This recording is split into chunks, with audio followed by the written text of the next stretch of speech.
What's up, my Italian timers? Check your clocks. It is Italian time. Guys, you want to know the most annoying thing in Italian? It's la concordanza, which is basically the fact that in Italian you have to match the endings properly, whether something's masculine, feminine, singular, or plural. So why is this annoying? It's because if you change one little letter, it's technically incorrect, and I even do this sometimes, so it's frustrating because if you say like il mio amica or il mio amico, it's actually a big difference. So remember, there are two things to consider when you're making concordanza: nouns and adjective. Both of them have to be in a line with one another. So let's start with like the most simple example, my friend, and let's pretend this friend is a girl. So it would be la mia amica. So all of those are singular and all of those are feminine. If that one female friend becomes two female friends, that would just be le mie amiche. So all those A's become E's because that's the plural feminine. Let's add one boy to that group. And remember, in Italian, even if there's 50 girls and one boy, as a group, it will become masculine then. So if you have two girls and one guy and you want to say my friends, you would say I miei amici. And let's just eliminate the two girls and you have one male friend, you'd say il mio amico. So with O's now. This concordanza rule is also why there are 7 ways to say the word the in Italian. But the examples get a lot more complicated than the friend example that I just used. For example, sometimes a noun has a certain ending that doesn't change. For example, city in Italian, which is città. Città, even if it's one city or two cities, it's always città. So you could say la città, which is the city, or you could say le città, which is the cities. So notice that the only thing that changed there was the article. The, la became le. In English, it's still the in both cases, but in Italian, it's a slight difference. So let's make this even more complicated. What if we said the big city?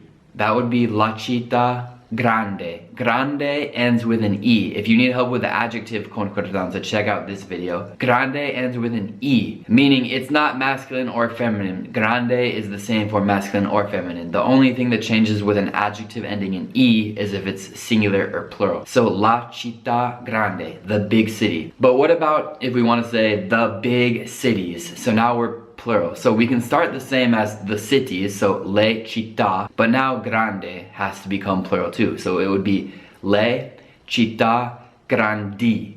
So think about this. We have 3 words all in agreement. They're all in concordanza like together, but they all have different endings. You have le with an E ending, and then città with an A ending, and then grandi with an I ending. It seems like there's no concordanza at all, and yet it's perfect concordanza. Luckily, this is usually not the case in Italian. Usually it's pretty straightforward and it's consistent. Often, yes, you do have the adjectives that end with E and they become I if they're plural and they have no masculine or feminine. For example, the important people. Important ends with an E, it's importante. So the important people could be le persone importanti. But let me give you guys a little trick. The best way to know what concordanza to use is to look at the article, okay? So by looking at the word the, you can know if something is singular, plural, masculine, or feminine. So if you look at the example I just made, le persone grandi,